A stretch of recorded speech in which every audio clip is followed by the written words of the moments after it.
조선의 3대 국왕 태종 이방원의 건강사에 대해서 파헤쳐보겠습니다. 자, 역사 속에서는 그를 킬방원이라고 불릴 정도로 매우 강건하고 지배욕이 강한 인물로 묘사가 되죠. 과연 그랬을까요? 1367년에 아버지 이성계와 어머니 신의왕후의 5번째 아들로 태어나서 어릴 때부터 공부에만 매달린 전형적인 백면서생 유형으로 자랐다고 해요. 글쓰기를 좋아하고 10대에는 문과에 급제하면서 무술은 익힌 적도 없었죠. 그를 이성계가 명나라 사신으로 보낼 때 화려하고 허약한 체질이라 그 머나먼 여정을 버틸 수 있을지 모르겠다라고 하면서 배웅했다는 기록이 있습니다. 애초에 태종이 우리가 생각하는 그런 강건한 체형은 아니었을 것으로 추측할 수 있겠죠.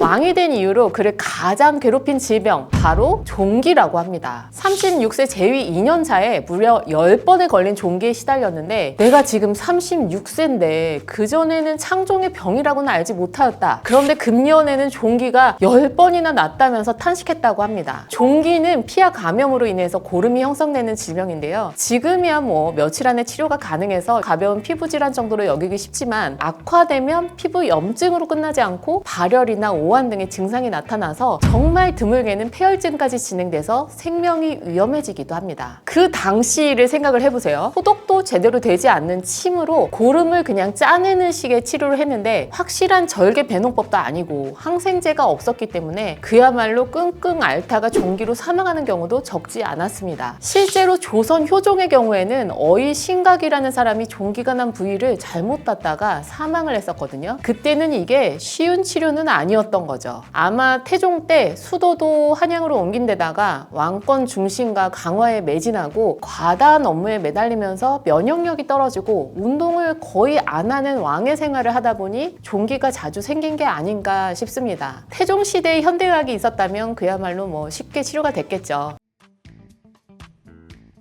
이전에는 감히 왕의 정신 상태에 대해서는 뭐라고 얘기하지는 않았겠죠. 하지만 2번의 왕자에 난 이후로 변덕과 감정 기복이 엄청 심했고 심리 상태가 불안했던 것으로 추정이 됩니다. 그래서 의심도 정말 많고 늘 악몽에 시달렸다고 해요. 그래서 약간의 위험이라도 있다면 다 처단하고 심지어 처가나 태종의 장인어른인 사돈까지 처단을 했었는데요. 물론 그 시대의 상황도 있지만 왕의 기분에 따라서 정세가 너무 많이 바뀌니까 그 당시에 항울제가 있었다면 역사가 좀 달라지지 않았을까 싶습니다.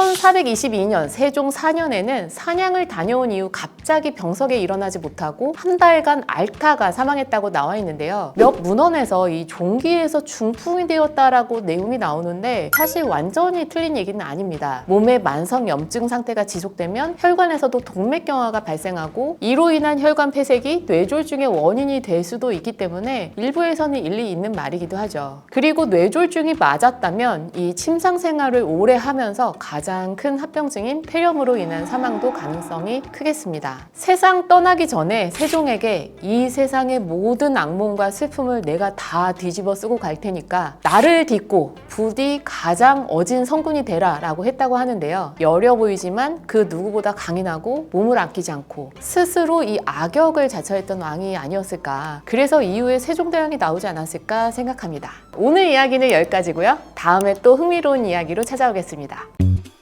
No, where do we go when our skin gets cold? Does anybody know if the place we go still feels